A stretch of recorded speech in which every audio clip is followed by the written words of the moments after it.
Kwa hiyo hata wewe unapofanya jambo lako lolote lile, hakikisha unazingatia muda. Lifanye kwa haraka.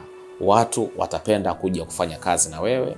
Watu watapenda kuja kupata huduma kwako kwa sababu wanajua wakija kwako mambo yako yote yanafanyika kwa haraka.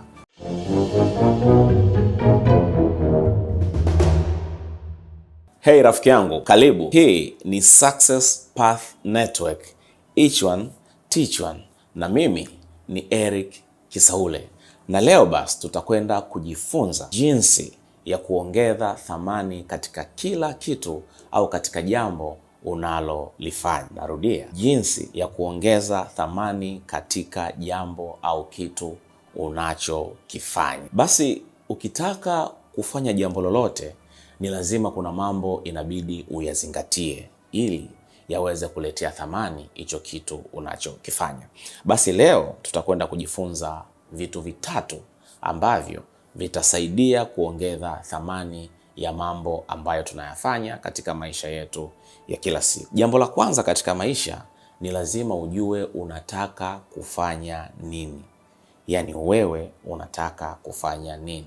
Kuwa mfanyabiashara, kuwa mjasiriamali, kuwa mcheza mpira, au kupitia elimu yako ambayo umeisomea darasani.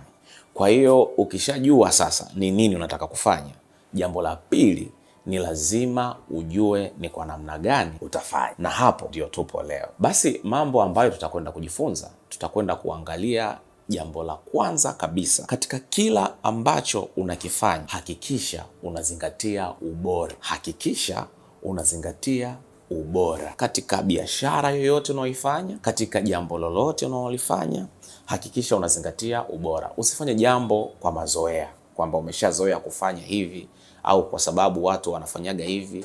Hapana. Set standard. Lazima uweke viwango vya ubora wa jambo lako ambalo unataka kulifanya. Kwa hiyo ili uongeze thamani ya kile unachokifanya, hakikisha unakifanya kwa ubora. Usifanye kwa mazoea. Yaani watu waje kwako kutokana na ubora ambao unatoa katika kile ambacho unakifanya. Na jambo la pili, katika kile unachokifanya, hakikisha unafanya kwa uaminifu. Kuwa mwaminifu. Kuna watu ni maarufu na kuna wafanyabiashara ni maarufu kwa sababu tu ya uaminifu wao katika kile wanachokifanya. Na wateja wanaweza wakaendelea kukuchagua wewe na wataendelea kukuamini wewe kutokana na uaminifu wako ambao unaufanya katika biashara yako au mambo yako ya kila siku. Kwa hiyo jambo la kwanza nimesema ubora, jambo la pili nimesema uaminifu, na jambo la tatu na la mwisho ambalo ni muhimu, zingatia muda. Fanya kwa haraka. Jali muda. Watu wengi tunapenda, hata wewe utakuwa ni shahidi, unapokwenda kupata huduma yoyote ile, unatamani uhudumiwe kwa haraka. Unatamani jambo lako lifanyike kwa uharaka. Kwa hiyo hata wewe unapofanya jambo lako lolote lile, hakikisha unazingatia muda. Lifanye kwa haraka. Watu watapenda kuja kufanya kazi na wewe.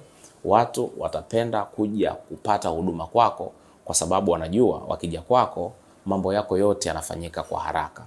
Kwa hiyo ili uongeze thamani katika kila jambo unalolifanya au katika kila kitu unachokifanya, zingatia hayo mambo matatu ambayo nimekwambia. Zingatia ubora, kuwa mwaminifu, lakini pia jambo la tatu, fanya kwa haraka. Zingatia muda, jali muda. Hayo mambo matatu ukiyazingatia yote katika jambo unalolifanya, na kuhakikishia utatimiza malengo yako na utafikia kila malengo ambayo utajiwekea, kwa sababu kila mtu anapenda kupata huduma ambayo iko bora, na kila mtu anapenda kufanya kazi na mtu mwaminifu, na kila mtu anapenda jambo lake liende haraka. Mimi leo ya kwangu yalikuwa hayo tu. Tukutane hapa siku nyingine. Jina langu ni lile lile, Eric Kisaule, Success Path Network. Each one, teach one. Asante.